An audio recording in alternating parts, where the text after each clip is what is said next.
What was the merit that the Jewish people had to get out of Egypt? Let's take another lens now at the Jewish people. They're living in Egypt for 210 years, 86 years hard labor as slaves. Paro was successful in beating their spirituality to a level of almost completely diminished. They went to the 49th level of Tumah. Up until now, Paro is doing phenomenal work. Physical labor, spiritual disconnect, 49th level of Tumah. You can't get worse than that as a Jew. Let's put ourselves in Paro's shoes. He had them physically beat and spiritually disconnected and on the 49th level of Tumah. And Paro says to himself, what did I do wrong? What did I do wrong?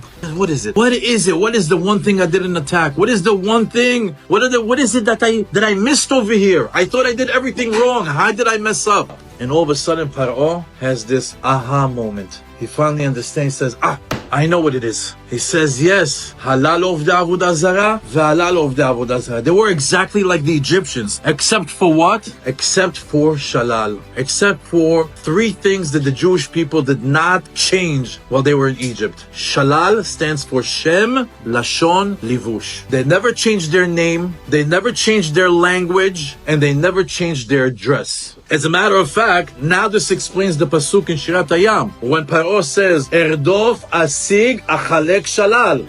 What's erdof? I'll chase. Asig, I'll catch up. And once I get him, what am I going to do? Achalek shalal. I'll take the one thing, which is the Shem, Lashon, Livush, and I'll split it up. That's the one thing that I was missing. I realized that had I known this, I would have attacked them on their names, on their dress, and on their language. Erdof, Asig, Achalek, Shalal. That's the Ben Ish Chai. Imagine all the effort that he made, the Egyptians, for 210 years, and the hard labor, and the being in a toxic society that brought them down to 49th level of Tum'ah, but the fact that they didn't change their name, their dress, and their language, they were able to get out of Paro, they were able to get out of Mitzrayim. In other words, there's a red line you don't cross. For the Jewish people in Egypt, there was a red line you don't cross. Meaning, Akol Tov V'Yafeh, Egypt, Paro, slavery, all the things that are going around, yes, that's our life. But no matter what, we don't change our name. And we don't dress like them, and we don't talk like them. That was their red line.